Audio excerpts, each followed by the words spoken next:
कथा। भगवान श्री कृष्ण का राज्याभिषेक कृत और कौशिक दोनों भाइयों ने किया। राधे राधे। जैसा मैं मैंने तो यूट्यूब चैनल पर सबका स्वागत करते हैं। इस प्रसंग का वर्णन हरिवंश पुराण में मिलता है।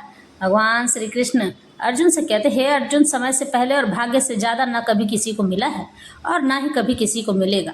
लेकिन भाग्य तब बदलता है जब मनुष्य उसे बदलना चाहता है, क्योंकि जब मनुष्य भाग्य बदलना चाहता है तो वह उसके लिए कठोर तप और कठोर परिश्रम करता है। जो मनुष्य ऐसा कार्य करता है निश्चित ही वह अपने भाग्य को बदल सकता है, किंतु तप और परिश्रम के द्वारा केवल भाग्य को बदल पाना मुश्किल है। जब तक व्यक्ति मेरे शरण में नहीं आ जाएगा तब तक भाग्य और नियति नहीं बदली जा सकती है। इसी तरह से कहा गया है कि समय सबका एक समान नहीं होता है, समय हमेशा बदलता रहता है।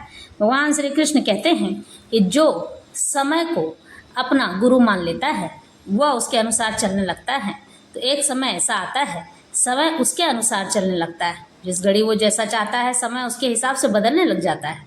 इस तरह से मनुष्य अपने जीवन का भाग्य स्वयं बदल सकता है। जब तक मेरी शरण ग्रहण न कर ले तब तक वो अपना भाग्य भी नहीं बदल सकता है और ना ही अपना समय बदल सकता है। उसे अपना भाग्य और समय बदलने के लिए मेरी शरण में आना होगा। आशास्त्र विहितम घोरम तप्यन्ते ये तपो जना दंभाहंकार संयुक्ता काम राग बलान्विताम कर्षण्यन्तः शरीरस्यं भूत ग्रामम चेतसः माँ चैतान्तः शरीरस्यं तान्वी दुधुर्ष निश्चयान। जो लोग दंभ यानी घमंड अहंकार में रहकर शास्त्र विरुद्ध घोर एवं कठोर तपस्या करते हैं, जो काम तथा आसक्ति द्वारा प्रेरित होते हैं, जो मूर्ख तथा जो शरीर के भौतिक तत्वों को तथा शरीर के भीतर स्थित परमात्मा को कष्ट पहुंचाते हैं, झूठ बोलते हैं। भगवान श्री कृष्ण इस बात में समझाते हैं कि जो मनुष्य लोगों में डींगे हाँकता रहता है, डींगे हाँकने का मतलब है कि अपनी उपलब्धि के बारे में बखान करना कि मैंने ये किया है, मैंने वो किया है, और इसे ही अहंकार का रूप दिया जाता है। यही अहंकार कब आपके मन में घर कर जाएगा, कब वह आपका घर बर्बाद कर देगा, कब आपके जीवन में दुर्गति फैला देगा, कब वह अपनों को आपसे दूर कर देगा, कब आपके मित्र आपके दुश्मन बन जाएंगे। इस तरह से जब कभी भी व्यक्ति अपने दंभ और अहंकार को अपने पास रखने लग जाता है और ईश्वर से दूर होने लग जाता है, परिवारजनों से दूर होने लग जाता है, तब समझ लेना उस व्यक्ति का विनाश निश्चित होने लगता है।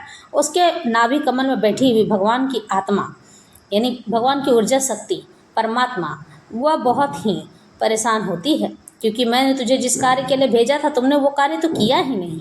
उसके बदले में तुम सांसारिक मोह में फंसकर ऐसा कार्य करने लग गए जिस कार्य का तुमसे कोई लेना देना ही नहीं है। संसार के भोग विलास में रहकर तुम मेरे सारे कार्य को भूल गए। परमात्मा इस तरह के वचन कहते हैं और हमें समझाते हैं कि मनुष्य को जिस कार्य के लिए पृथ्वी पर भेजा जाता है उसे वही कार्य करना चाहिए। क्योंकि अगर ब्राह्मण कोई जन्म लिया है तो ब्राह्मण का काम है लोगों को ज्ञान बांटना, न कि लोगों के सामने अपनी अहंकार का प्रदर्शन करना। यही काम है क्षत्रिय का। क्षत्रियों का काम है लोगों की संरक्षा और सुरक्षा का ध्यान रखना, न कि अपने लिए सुरक्षा तैयार करना। अपने से पहले अपनों को देखा जाता है। जब आप जिस कार्य के लिए भेजे गए हैं उस कार्य को संपन्न कर लेते हैं तो ईश्वर अति प्रसन्न होते हैं और उसका मार्गदर्शन भी करते हैं। इस तरह से भगवान कहते हैं, मेरे बताए हुए मार्ग पर चलने वाला व्यक्ति सदा ही सुखी रहता है, और जो लोग मेरे बताए मार्ग पर नहीं चलते हैं वो सांसारिक भोग को भोग तो लेते हैं, लेकिन आने वाला जन्म उनका पीड़ा से निश्चित ही भरा होता है, और इसके लिए वह मुझे दोषी नहीं ठहरा सकता है। क्योंकि जो पेड़ बबूल के बोएगा आम वो नहीं खा सकता है, आम उगने की कल्पना नहीं कर सकता है। इस तरह से भगवान श्री कृष्ण समझाते हैं कि जीवन में जो बोता है मनुष्य वही काटता है। आप अगर किसी भी प्रकार से किसी के लिए भी द्वेष मन में क्लेश पाल कर रखेंगे तो आपकी संतान आपकी बात नहीं मानेगी, और ये जीवन का सच है। और अगर आपने किसी के लिए ईर्ष्या मन में भेदभाव रखा है तो आपके शरीर में दर्द होगा। ये भगवान इस प्रकार से उस ईर्ष्या का आपसे बदला वसूल करते हैं। यह हमारे कर्म बंधन है। जो हम कर्म करते हैं उसका फल हमें इसी प्रकार से मिलता है। और जो व्यक्ति दूसरों को घृणा की नज़र से देखता है वह दरिद्र होता है, दरिद्र के भाव में जन्म लेता है। उसका मन भी दरिद्र होता है और तन भी और उसका जीवन भी, तीनों ही दरिद्र रहते हैं। वह कभी इस दरिद्रता से उग नहीं सकता है। इसलिए मनुष्य को कभी भी हीन भावना, जाति भावना या किसी भी प्रकार से किसी भी मनुष्य को गरीबी या किसी भी तरह से गरीब नहीं देखना चाहिए। कि वह छोटी जाति का है, गरीब है और वह किसी के लिए क्या कर सकता है, उसे दूर रखो, हमसे दूर बिठाओ। ऐसा नहीं है। कोई भी व्यक्ति अपने कर्म से बंधा होता है। जो व्यक्ति अपने कर्म को बांध कर अच्छे कर्म करता है और वह ईश्वर को अपने आप को समर्पित कर देता है, तो इसका मतलब वो मन से अमीर है। और अमीर व्यक्ति सबका भला चाहता है। जो लोग इस तरह का व्यवहार करते हैं, दूसरों को यह देखते हैं कि वह दरिद्र है, वह भिखमंगा है, उसको हम पास में क्यों बिठाएं। तो भगवान श्री कृष्ण यही बात कहते हैं कि मैं किसी के लिए कुछ नहीं करता हूँ। जो करता है मनुष्य स्वयं अपने लिए स्वयं कर लेता है, क्योंकि जब वो कर्म करता है तभी उसके बीज पड़ जाते हैं और बीज कब फल देगा इस बात की कल्पना करना तो मुश्किल है। क्योंकि जब जब वह बड़ा होता जाएगा या जो जो अपने जीवन में अग्रसर होता जाएगा, वह बीज पौधा बनकर फिर थोड़ा पेड़ बनकर फलता जाएगा, आपके जीवन में उस चीज़ का संचार करता जाएगा, चाहे वो अच्छे कर्म हो या बुरे कर्म। बुरे कर्म का परिणाम बुरा होता है, अच्छे कर्म का परिणाम अच्छा होता है। इस तरह से ये कथा आरंभ करते हैं। वैशंपायन जी कहते हैं, हे जन्मेजय, समुद्र पत्नी यमुना को प्रेम से नतमस्तक होते देख बलराम जी ने कहा, प्रिय दर्शन, मैंने हल के द्वारा तुम्हारे जाने का मार्ग बता दिया है, इसलिए तुम इस वृंदावन प्रदेश को जल से अलापुत यानी भिगोकर शांत होकर जहाँ तुम्हारी इच्छा हो वहाँ चली जाओ और सागर के साथ गमन करो यानी उनके साथ रहो, जिससे जब तक यह लोक रहेगा तब तक मेरा यश भी बना रहेगा। बलराम जी द्वारा यमुना को वृंदावन में खींच कर लाते देख समस्त ब्रजवासी वाह वाह कर उनको प्रणाम करने लगे। उसके बाद महाभाग यमुना और समस्त ब्रजवासियों को विदा कर रोहिणी पुत्र मन ही मन विचार कर पुनः शीघ्र ही मथुरा के लिए प्रस्थान कर गए। वहाँ मथुरा में अपने घर पहुंचकर उन्होंने पृथ्वी के सारभूत अविनाशी श्री कृष्ण को सैया पर करवटें बदलते देखकर उनको अपनी भुजाओं में आलिंगन के लिए जकड़ लिया।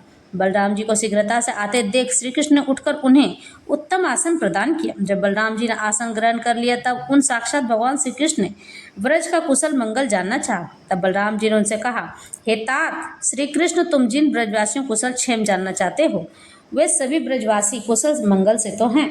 तत्पश्चात वसुदेव जी के साथ उन दोनों की विचित्र अर्थों वाली पुरातन और पवित्र कथाएं होने लगी। वैशंपायन जी ने कहा, जन्मेजय, इसी बीच संसार में होने वाली क्रियाओं अथवा घटनाओं की सूचना देने वाले संदेश वाकों का मथुरा में आगमन हुआ है।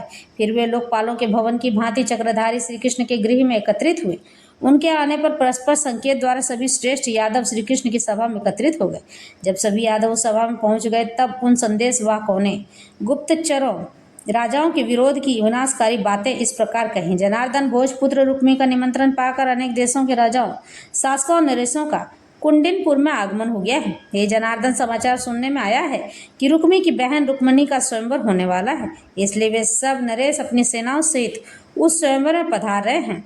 हे यदुनंदन, आज से तीसरे दिन स्वर्ण आभूषणों से विभूषित उस त्रिलोक सुंदरी रुक्मणी का स्वयंवर होना निश्चित हुआ है। जब रुक्मणी का वरण करने की लिप्सा रखने वाले संपूर्ण राजा अपनी विजय के लिए सेना सहित उस स्वयंवर में शामिल हो रहे हैं, तो क्या हम लोग भीलों के समान एकांत में विचरण करने वाले उत्साहहीन राजा हैं? हे यदुनंदन, हमें उस स्वयंवर में उत्साहपूर्ण भाग लेना चाहिए। संदेश वाक्य के इस प्रकार कहने पर श्री कृष्ण को ऐसा प्रतीत हुआ मानो उनके हृदय में किसी ने कांटा चुभो दिया हो। वे यदु श्रेष्ठ गोविंद संग्राम की इच्छा रखने वाले समस्त यादवों के साथ श्रेष्ठ रथों पर आरूढ़ होकर चढ़कर कुंडिनपुर के लिए रवाना हो गए। महादेव के परम प्रिय श्री कृष्ण अपने हाथों में चक्र और गदा धारण किए रथ पर शोभायमान हो रहे थे। दूसरे यादव भी सूर्य के समान तेजस्वी तथा छोटी छोटी घंटियों के नाद आवाज से गुंजित रथों द्वारा वसुदेव के पीछे पीछे चले थे। उस समय भावी शंका से प्रभावित अविनाशी श्री कृष्ण ने राजा उग्रसेन से कहा, हे नृपश्रेष्ठ, आप मेरे बड़े भाई बलराम जी के साथ यहीं मथुरा नगरी में रहिए। प्रायः क्षत्रिय छल कपट में चतुर होते हैं और उनकी दृष्टि केवल राजनीतिक तक ही सीमित होती है। कहीं ऐसा न हो कि मेरे जाने के पश्चात इस पुरी को सोना समझकर शत्रु आक्रमण कर दे। हमसे भयभीत होकर राजा लोग राजा जरासंध के वश में होकर उसी के राज में आनंद पूर्वक रह रहे हैं। वैशंपायन जी ने कहा, जन्मेजय, वसुदेव पुत्र श्री कृष्ण के वचन सुनकर महायशस्वी भोजराज उग्रसेन उनके स्नेह से गदगद होगा और अमृतवाणी में उनसे कहा, हे महाभाव श्री कृष्ण, इस समय मैं जो आपसे कह रहा हूँ उसे सुनो। वासुदेव, हम तुम्हारे बिना इस नगरी में कैसे सुखपूर्वक रह सकते हैं? जैसे पति के बिना स्त्रियां कहीं भी सुख से नहीं रहती हैं, तुम्हारे साथ रहकर ही हम सनाथ हैं। तुम्हारे बाहुबल का आश्रय लेकर देवेंद्र भी देवताओं से भय नहीं खाते हैं, फिर हम नरेंद्रों की बात ही क्या है। अतः हे श्री कृष्ण, तुम विजय यात्रा पर जहाँ भी जाओगे हम सब तुम्हारे साथ ही जाएंगे। यह सुनकर श्री कृष्ण ने उग्रसेन से कहा, प्रभु, अगर आपकी इच्छा हमारे साथ चलने की है तो ठीक है, जैसा आप कहेंगे वैसा ही होगा। इस प्रकार श्री कृष्ण समस्त यादवों के साथ शीघ्रतापूर्वक कुंडिनपुर के लिए चल दिए और सूर्यास्त होते होते राजा भीष्मक के महल में पहुंच गए। वहां पहुंचकर उन्होंने समस्त राजाओं को सेना सहित उपस्थित देखा। जगह जगह लगे शिविरों से कुंडिनपुर का भूभाग भर गया था। विशाल स्वयंवर मंडप को देखकर श्री कृष्ण ने भयभीत राजाओं को अपना प्राचीन स्वरूप का दर्शन कराने के लिए राशि रूप धारण कर मन से विंता पुत्र महाबली गरुड़ का ध्यान किया। उनके चिंतन मात्र से ही पक्षीराज गरुड़ उनके मनोभावों को जानकर दर्शनीय सौम्य रूप धारण कर श्री कृष्ण के पास आने लगे। उड़ते हुए पक्षीराज गरुड़ के पंखों द्वारा तीव्र वायु वेग से वहां के राजा और मनुष्य कंपित होकर पृथ्वी पर गिर पड़े। महाबली गरुड़ के वायु वेग द्वारा आहत होकर वे सब राजा और मनुष्य सर्पों के समान छटपटाने लगे। वे गरुड़ राज दिव्य पुष्प माला और चंदन से अलंकृत अपने दोनों पंजों में एक विशाल सर्प को खींचते चले आ रहे थे। अपने सचिव तथा संकट काल के साथी ध्वज चिन्ह एवं वाहन गरुड़ का आया देख श्री कृष्ण अति प्रसन्न हुए और उनका स्वागत करते हुए कहने लगे, आकाशचार्यों, मैं श्रेष्ठ पक्षीराज गरुड़, देवताओं के शत्रुओं का संहार करने वाले केशव प्रिय गरुड़, तुम्हारा स्वागत है। पंख रूपी रथ वाले पक्षीराज विंतानंदन, तुम राजा कौशिक के भवन में चलो। हाथी घोड़े रथों से आए हुए आज हम उन राजाओं का सेना सहित वहां पर दर्शन करेंगे और वहीं रहकर रुक्मिणी के स्वयंवर की प्रतीक्षा करेंगे। इतना कहकर भगवान श्री कृष्ण गरुड़ पर चढ़कर महारथी यादवों के साथ महामना राजा कौशिक की पुरी विदर्भ नगर पहुंच गए। देवकी नंदन श्री कृष्ण के विदर्भ राज्य में पहुंचते ही उनके पक्ष के सभी अस्त्रधारी बलवान राजा प्रसन्नता से अपने डेरे तंबू भली प्रकार से तैयार करने लगे। वह सम्पायन जी ने कहा, जन्मेजय श्री कृष्ण के विदर्भ पहुंचने पर नीति विदारत राजा कौशिक प्रसन्न हृदय से स्वयं श्री कृष्ण के पास गए और अर्घ्य आचमन प्रदान कर सत्कार पूर्वक अपने महल में चले गए। राजा कौशिक ने पहले से ही श्री कृष्ण के लिए एक दिव्य भवन का निर्माण कराया हुआ था। भगवान शिव के कैलाश धाम जाने की भांति श्री कृष्ण यादवों सहित अपनी सेना के साथ उस भवन में प्रवेश किया। इस प्रकार वे यदुनंदन श्री कृष्ण उस महल में भोजन आदि एवं रत्न राशियों से भली भांति पूजित होकर आराम से रहने लगे। राजा कौशिक ने बड़े ही सम्मान पूर्वक और रहस्य से प्रसन्न होकर उनका भव्य स्वागत किया। फिर जरासंध ने श्री कृष्ण के लिए अपमानजनक बातें कहने लगा। इस जगह पर जरासंध की कथा आरंभ होती है। वैशंपायन जी का जन्मेजय इस प्रकार उन अविनाशी विश्वनूर रूपी श्री कृष्ण को अपने वाहन गरुड़ के साथ आया देखकर सभी राजा व्याकुल होकर चिंता करने लगे। यह बात रुक्मिणी के स्वयंवर की हो रही है। रुक्मिणी के स्वयंवर में सभी गए थे, लेकिन वहां जरासंध भी था और जरासंध ने 17 बार भगवान श्री कृष्ण पर आक्रमण किया था, जिस कारण से भगवान श्री कृष्ण उसे मारकर भगा दिया करते थे। और जरासंध डर के मारे भगवान श्री कृष्ण के बारे में सभी राजाओं को भड़काने लगा। भड़काते भड़काते वह भगवान श्री कृष्ण के लिए अपमानजनक बात भी कहने लगा। लेकिन उनमें से कुछ राजा ऐसे थे जो उनके सहमत में खड़े थे और उनके लिए प्रशंसा का विषय बने हुए थे। उन सब नीति कुशल और भयंकर पराक्रमी राजाओं ने गुप्त मंत्रणा करने के लिए एक सभा का आयोजन किया। ये सब राजा महाबली भीष्मक की स्वर्ण रचित रम्य सभा में विचित्र आसन वाले सिंहासनों पर आसीन हो गए। उनके बीच में महाबली महातेजस्वी जरासंध ने उसी तरह भाषण देना आरंभ कर दिया जैसे देवराज इंद्र देवताओं को संबोधित कर रहे हों। जरासंध ने कहना शुरू किया, श्रेष्ठ नरेशों, मैं अपनी बुद्धि और अनुभव के आधार पर आपसे जो कुछ भी कह रहा हूँ उसे राजा भीष्मक सहित सभी राजा ध्यानपूर्वक सुने। अति बलवान महातेजस्वी ये वसुदेव पुत्र श्री कृष्ण अपने वाहन गरुड़ को लेकर यादवों सहित इस राजकन्या का वरण येन केन प्रकारेण करने का प्रयत्न करेगा। अतः हे श्रेष्ठ नरेशों, अपने बल और सामर्थ्य का निश्चय करके ही हमें वही कार्य करना है जो हम सभी के हित में हो। इस राजकन्या वरण के लिए प्रयत्न करते हुए गरुड़ वाहन भगवान विष्णु के साथ युद्ध में इंद्र सहित सभी देवता भी नहीं ठहर सकते। फिर हमारा तो अस्तित्व ही क्या है। और यदि किसी प्रकार इन्हें यह कन्या नहीं प्राप्त होती है तो भी ये देवताओं के साथ मिलकर इस राजकन्या का बलपूर्वक हरण कर लेंगे। श्रेष्ठ नरपतियों गरुड़ के यहाँ आते ही उनके पंखों के वायु वेग से जो वायु उठी थी उनके झोंकों से ही आकाशचारी प्राणी चक्कर खाने लगे। पृथ्वी कंपित हो रही थी और समुद्र भी व्याकुल हो उठे थे और किसी उत्पात के आने की आशंका से हम भयभीत हो गए। जब श्री कृष्ण गरुड़ पर आसीन कवच धारण कर युद्ध करने को तत्पर हुए, वह दृश्य कैसा होगा। उस समय हम में से कौन सा ऐसा है जो उनका सामना कर सकेगा। वह स्वयंवर राजाओं को आनंद देने वाला है। प्राचीन काल में श्रेष्ठ नरेशों ने इसे सुयश और धर्म की सिद्धि के लिए प्रचलित किया था, परंतु ऐसा जान पड़ता है कि इस महान पुरुष के साथ पुनः युद्ध की स्थिति उत्पन्न हो रही। यदि राजकुमारी राजाओं के मध्य किसी दूसरे नरेश का वरण कर ले तो भी यहाँ कोई ऐसा नहीं है जो श्री कृष्ण की भुजाओं के पराक्रम को सहन कर सके। इस स्वयंवर में युद्ध की संभावना ही सबसे बड़ा दोष बाधा है। राजकुमारी रुक्मणी को प्राप्त करने के लिए श्री कृष्ण का इस स्वयंवर में आना ही मुख्य कारण है, जो हम सब नरेशों के लिए खतरनाक और चिंता का विषय है। वह सम्पायन जी ने कहा, जन्मेजय, महामना जरासंध के विचार सुनकर वहां बैठे करुष देश के वीर राजा दंतवक्र ने अपने विचार प्रकट किए। उन्होंने कहा, राजाओं, मगध राज जरासंध और राजा सुनीत ने जो कुछ भी इस सभा में कहा है उसे मैं युक्ति संगत सही मानता हूँ, क्योंकि यह हम सब राजाओं के हित भलाई के लिए कहा गया है। मैं न तो अहंकारवश, ईर्ष्यावश और न ही विजय की लालसा के लिए कारण आप दोनों महानुभावों के इन वचनों को दोषपूर्ण कह रहा हूँ। इस राजसभा में कोई ऐसा पुरुष नहीं है जो नीति शास्त्र के अनुसार सर्वगुण संपन्न विचार सामने रख सके, परंतु मैं आप सबसे यह कहना चाहता हूं कि यदि वसुदेव नंदन इस स्वयंवर में पधारे हैं तो इसमें आश्चर्य करने वाली क्या बात है। जिस प्रकार हम इस स्वयंवर में भाग लेने आए हैं, वैसे ही वह श्री कृष्ण भी इस स्वयंवर में रूपी उत्सव में उपस्थित हुए हैं। इसमें क्या गुण है और क्या दोष है? हम सबका इस स्वयंवर में उपस्थित होने का प्रयोजन सिर्फ राजकन्या रुक्मणी का वर्ण करना है। कंस को भ्रमित करने वाले वे प्रयोजन सिर्फ राजकन्या रुक्मणी का वर्ण करना ही मात्र कंस को भ्रमित करने वाले वे दोनों भाई वनवासी होकर वृंदावन में रहने लगे, परंतु नारद के कहने पर कंस ने उन दोनों को मथुरा बुलाकर कुबलया पीड़ हाथी द्वारा मरवाने का प्रयत्न किया। यदि वे दोनों वीर बालक रंगशाला के द्वार पर खड़े उस हाथी का वध करके और रंगशाला के भीतर घुसकर अपने बाहुबल से सब के समान कंस को उनके अनुचरों सहित मार डाला तो क्या गलत हुआ? इसी तरह कंस का वध करके हम वयोवृद्ध नरेशों के साथ विरोध होने पर हमने मथुरा पर आक्रमण किया तो वह भी कोई दोष नहीं था। हमारी सेना का महान बल देखकर वे दोनों भाई गोमंत पर्वत पर चले गए। वहां भी हमने उनको मारने के लिए धावा बोल दिया। अभी वे पूर्ण रूप से युवा भी नहीं हुए थे और उस रणभूमि में बिना किसी रथ और सेना के पैदल ही युद्ध कर रहे थे। उस समय हमने अपनी चतुरंगिनी सेना हाथियों, घोड़ों और रथों आदि के साथ युद्ध न करके अपितु क्षत्रिय धर्म के अनुसार गोमंत पर्वत पर घेरा डालकर आग लगा दी।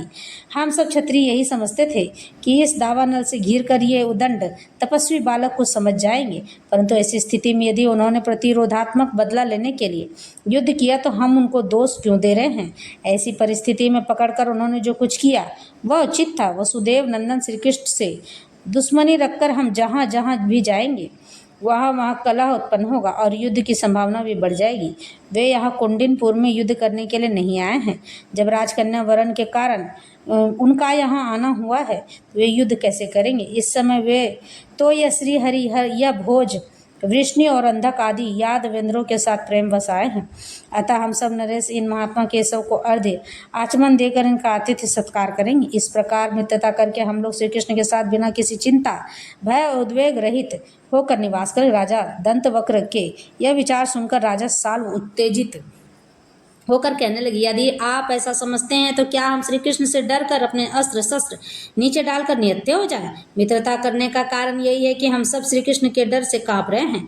अपने पराक्रम की बुराई करने वाले और दूसरे की प्रशंसा करने का क्या अर्थ है? क्षत्रिय धर्म में स्थित रहने वालों का यह धर्म नहीं है। महान राजवंशों में उत्पन्न और कुल की कीर्ति बढ़ाने वाले आप सब राजाओं की बुद्धि में ये कायरतापूर्ण विचार कैसे आ सकते हैं? मुझे ज्ञात है कि श्री कृष्ण आदिदेव, सनातन पुरुष, सभी देवताओं के स्वामी, नारायण, वैकुंठ, अजय, चराचर लोकों के स्वामी और तीनों लोकों में पूजित विष्णु ही देवकी के गर्भ से कंस का वध, राजाओं को विनाश कर पृथ्वी का भार कम करने के लिए अपने वंश से इस लोक में अवतरित हुए हैं और पूर्णावतार में जो जो कार्य होने वाले हैं वह भी मुझे भली भांति ज्ञात है। अतः हे भूमिपालों, यदि हम लोग इन भगवान विष्णु के साथ युद्ध करते हैं तो इनके चक्राग्नि से भस्म होकर यमलोक पहुंच जाएंगे। इस तत्व सार को मैं जानता हूँ कि जब आयु समाप्त हो जाती है तभी वह पुरुष मरता है। जब तक काल न आया हो तब तक किसी की मृत्यु नहीं होती और काल के आने पर कोई जीवित नहीं रहता। अतः अपने मन में यह निश्चय करके किसी से डरना नहीं चाहिए। ये ही भगवान विष्णु दैत्यों के तप को नष्ट होता देखकर काल के अनुसार दैत्यों का संहार करते हैं। राजकन्या रुक्मणी जिस किसी का भी वरण करेगी उसी की पत्नी होगी, इसमें झगड़े का कोई कारण नहीं है। राजाओं सदैव परस्पर प्रेम बना रहना चाहिए। वे सम्पायन जी ने कहा, जन्मेजय, उन सब नरेशों की बातें सुनकर भी राजा भीष्मक अपने पुत्र के डर से कुछ नहीं बोल पाया, क्योंकि उनका पुत्र बलोन्मत्त और भार्गवास्त्र से सुरक्षित था।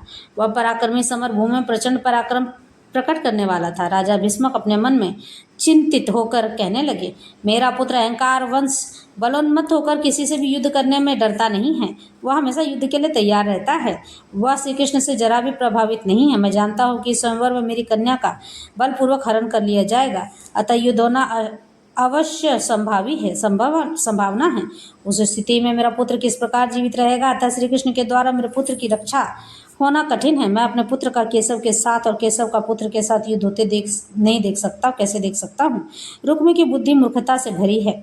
वह श्री कृष्ण को रुक्मणी का वर बनाना नहीं चाहता और अपने घमंड से पूर्ण होकर युद्ध में मुंह नहीं मोड़ता। अतः जैसे आग लगने से रुई का ढेर क्षण मात्र में भस्म हो जाता है, उसी प्रकार से श्री कृष्ण से युद्ध होने पर वह निश्चय ही भस्म हो जाएगा। गोमंत पर्वत पर हुआ वह महासंग्राम हाथी घोड़ों तथा रथों के जैसा संहार आज तक किसी ने नहीं देखा होगा। ऐसा संग्राम जो यक्ष, किन्नर, गंधर्व, राक्षस, नाग, पिशाच, दैत्येंद्र आदि ने भी नहीं किया था। उस संग्राम के स्मरण मात्र से ही मेरे रोंगटे खड़े हो जाते हैं। इस पृथ्वी पर श्री कृष्ण के अतिरिक्त किसी दूसरे को ऐसा करते न मैंने देखा है और न ही सुना है। महाबाहु दंतवक्र का मत उचित है कि हमें श्री कृष्ण का स्वागत और अतिथि सत्कार कर उन्हें प्रसन्न करना चाहिए, फिर उचित समय के अनुसार कार्य करने चाहिए। वैशंपायन जी कहते हैं, जन्मेजय इस प्रकार मन में निश्चित विचार कर राजा भीष्मक ने श्री कृष्ण के पास जाने का निश्चय किया। उसके बाद अपने मंत्रियों और नीति विशारद राजाओं के साथ विचार विमर्श कर रात्रि होने पर सो गए। प्रातःकाल होने पर सूतों, मगधों और बंदियों के मंगल गान और प्रार्थना सुनकर जाग गए। उधर सब नरेश प्रातःकाल के नित्य कर्मों से निवृत्त होकर अपने अपने विश्राम भवन में बैठ गए। तभी राजा कौशिक के विदर्भ नगर में जो थोड़े बहुत राजा रुके हुए थे, वे यहाँ आकर अपने राजा मित्रों से श्री कृष्ण से सीखे राज्याभिषेक की चर्चा करने लगे। श्री कृष्ण के राज्याभिषेक की सूचना पाकर कुछ राजा प्रसन्न थे, कुछ दुखी होकर भयभीत हो गए थे और कुछ उदास हो गए थे। मनुष्यों, हाथी, घोड़ों से युक्त वह नृप मंडली 3 भागों में विभाजित हो गई थी। राजा भीष्मक तथा राजाओं में आपस में भेद देखकर स्वयं अपने द्वारा किए गए अनुचित अपराध से ग्रस्त चिंतित होकर उन राजाओं को समझाने के लिए उनके पास आए। इसी बीच इंद्र के दूत राजा क्रथ और राजा कौशिक के पास पहुंच गए और इन्हें प्रणाम कर एक पत्र उनको दिया। तत्पश्चात वे राजाओं के बीच जाकर बैठ गए। फिर राजा जन्मेजय ने कहा, हे मुनि, देवताओं के लिए भी अजय उस महापराक्रमी कंस का व्रत करके श्री कृष्ण न तो राजपद पर अभिषिक्त हुए थे और न ही वे उस राज सिंहासन पर बैठे थे और संवर के लिए कुंडिनपुर में निमंत्रित अतिथि भी नहीं थे। अपने प्रभाव के कारण पूजित हुए भगवान श्री कृष्ण और महापराक्रमी विंता पुत्र गरुड़ किस कारण से क्षमा भाव धारण किए हुए थे, इन सब कारणों को जानने के लिए मेरे मन में तीव्र जिज्ञासा उत्पन्न हो रही है। वैशंपायन जी ने कहा, जन्मेजय, राजा क्रथ और राजा कौशिक भगवान श्री कृष्ण के अनन्य भक्त थे।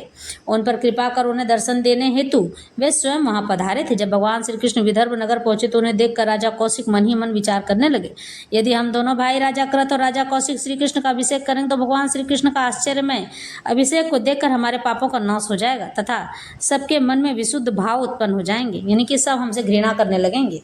तब मैं उन सभी राजाओं से कहूँगा, वसुदेव पुत्र भगवान श्री कृष्ण का दर्शन कर लेने पर निश्चय ही सबके पाप धुल जाते हैं।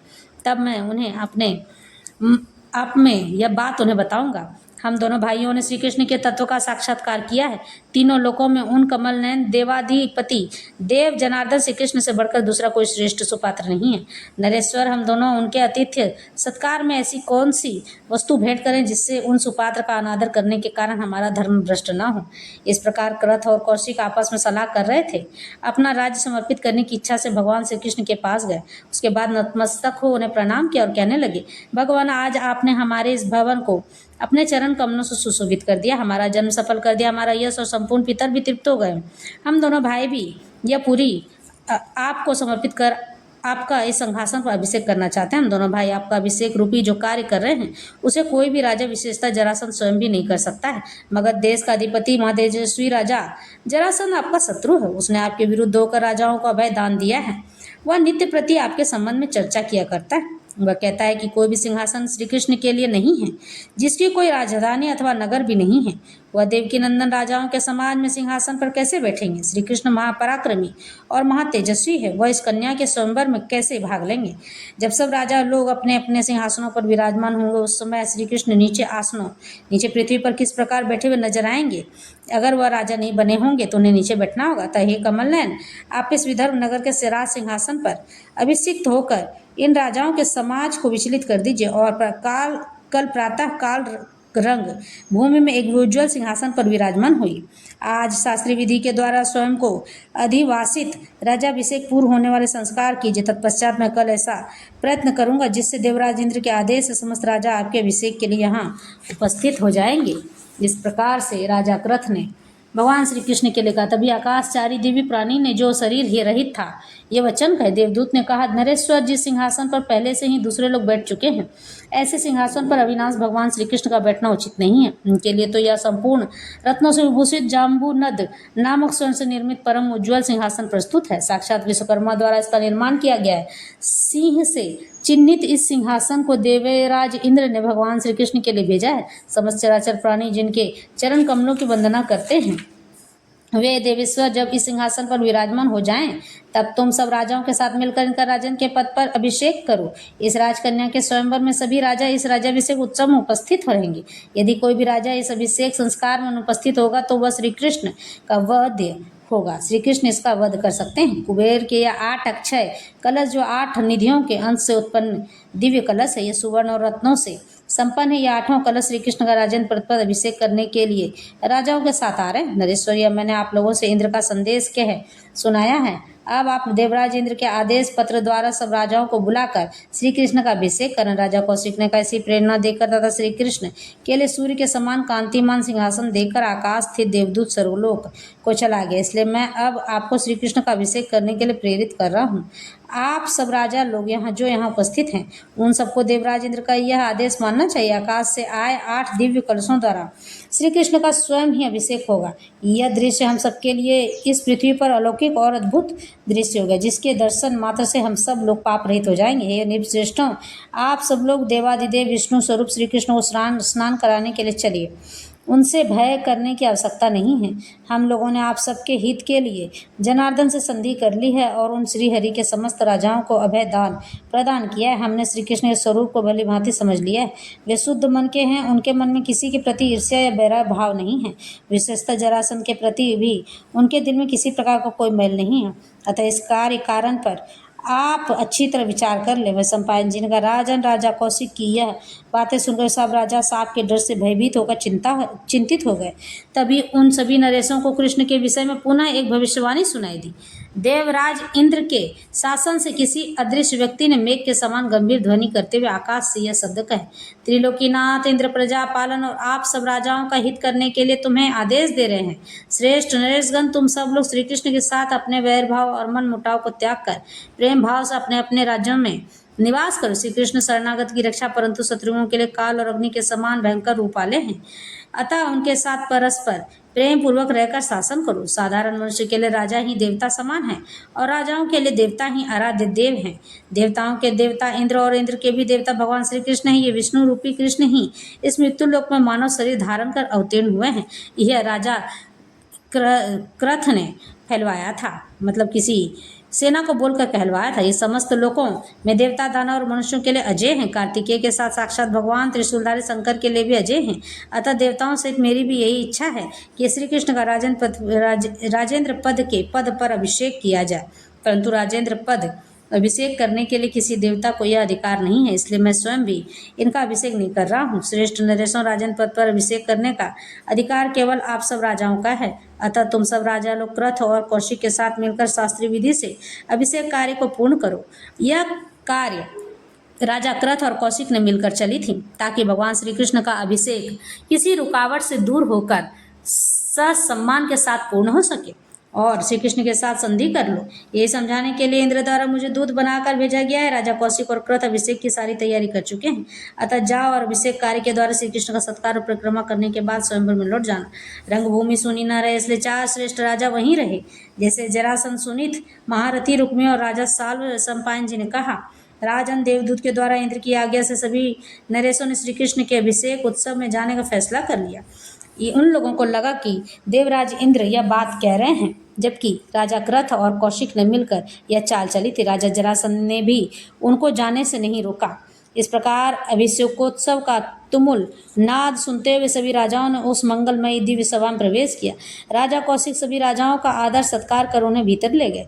तब श्री कृष्ण को उनके आगमन की सूचना मिली। वे संपूर्ण मंगलमयी सामग्रियों से पूजित श्रीहरि अपने भवन से बाहर निकल आए। इसके उपरांत आम्र पल्लवों और लाल वस्त्रों से सुशोभित वे दिव्य 8 कलश भगवान के ऊपर जल की वर्षा करने लगे। वे 8 कलश राजेंद्र पद पर अभिषेक करते समय स्वर्ण एवं रत्नों दिव्य पुष्पों से सुवासित तथा सुगंधित चूर्ण से भरे हुए थे।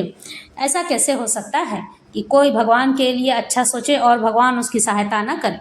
ईश्वर ने स्वयं ही सहायता की और भगवान का राज्याभिषेक स्वयं ही होने लगा। वह 8 कलश भगवान पर स्वयं ही आकर राज्याभिषेक करने लगे। शास्त्रों के उपरोक्त विधि के अनुसार अभिषेक कार्य संपन्न कर उन्हें दिव्य वस्त्र आभूषण द्वारा अलंकृत कर सभी राजाओं के लिए दर्शनीय बना दिया। उसके पश्चात दिव्य वस्त्र, दिव्य पुष्पमाला और दिव्य चंदन से राजाओं का विधिवत सत्कार कर उनकी अनुमति लेकर श्री कृष्ण एक दिव्य उज्ज्वल सिंहासन पर विराजमान हुए। तत्पश्चात समस्त यदुवंशी और विदर्भ देशीय नरेश उनकी सेवा में समीप ही खड़े हो गए। इच्छाधारी पक्षीराज गरुड़ मानव रूप धारण कर श्री कृष्ण के समीप दाहिनी ओर आसन पर बैठ गए। फिर मंत्रियों से राज की आज्ञा प्राप्त कर सभी नरेशों ने यथा योग्य उनका पूजन किया और फिर वे अपने अपने आसनों पर जाकर स्थित हो गए। तत्पश्चात महाराज कौशिक भगवान का पूजन कर उनसे कहने लगे, हे कृष्ण, ये सब राजा लोग आपको एक साधारण मनुष्य जानकर अपने प्रति अज्ञानवश अपराध कर बैठे हैं, अतः आप उन्हें क्षमा प्रदान करें।